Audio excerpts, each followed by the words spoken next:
Breaking news, the extreme and now deadly weather this holiday weekend. Flash flooding and record rain in the south, nearly 10 inches drenching San Antonio in just 8 hours. Rescue teams working furiously all day. At least one person is dead tonight. And just a short time ago, reports of a possible tornado touching down in Victoria, Texas. That's south of all of that rain. And in the northeast tonight, look at this. Snowplows clearing the roads in Lake Placid, New York and elsewhere. We have it all covered tonight, beginning with ABC meteorologist Ginger Z and those pictures coming in from San Antonio. Tonight, San Antonio submerged.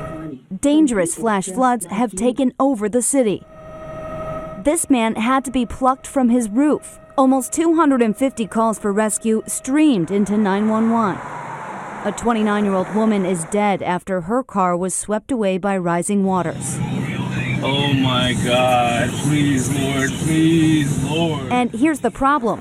Almost 10 inches of rain fell in less than 24 hours. Is that water?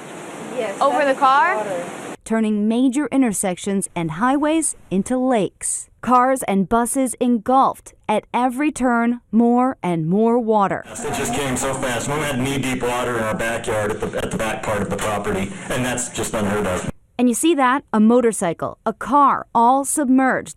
From all that flooding to a reported tornado just over 100 miles southeast near Victoria, Texas. Look at that. Wow. Whoa, what's A going on wild there? start to the weekend and even more rain to come. More rain to come, and Ginger's with us now, and you were telling me how quickly this came today. Right, that is why it's flash flooding, anywhere from 3 to 4 inches per hour at its peak. So that adds up and adds up quickly. Stay with us here because we want to bring in Matt Rivers of our station in San Antonio, KSAT. He's right there in the middle of all this flooding. Matt?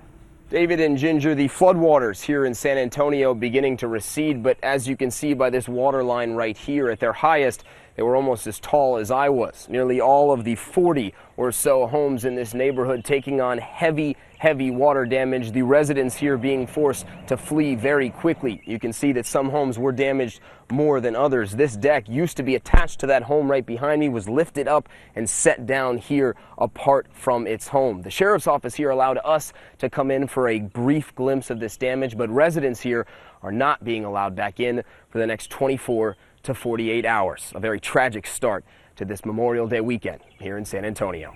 David? All right, thank you, Matt. I want to bring back in Ginger for the rain forecast. What are we looking at? Some good news for San Antonio and areas surrounding that have had way too much rain. They're going to get a few more scattered showers, but really it's more like the ½ to 1 inch tops. And then Vermont, they've had issues with flooding and not a whole lot left there either. Slowly through the Memorial Day weekend will be drying out. And of course, the other major weather headline tonight, all that snow. We mentioned it earlier. Take a look at these pictures. This is from the top of Vermont's Mount Mansfield. It could have been shot in January, but this is from Memorial Day weekend just today. So Ginger, everyone at home saying, what is going on here? What are we going to be? Snow, skiing in July? Really? Let's look at that forecast, though, for tomorrow. Things are improving slightly. Temperatures very slowly warm in the northeast, but still some showers linger for tomorrow. I really want you to focus on the severe storms possible in northern Kansas, Nebraska. Those are isolated tornadoes, remember, damaging wind and hail tomorrow.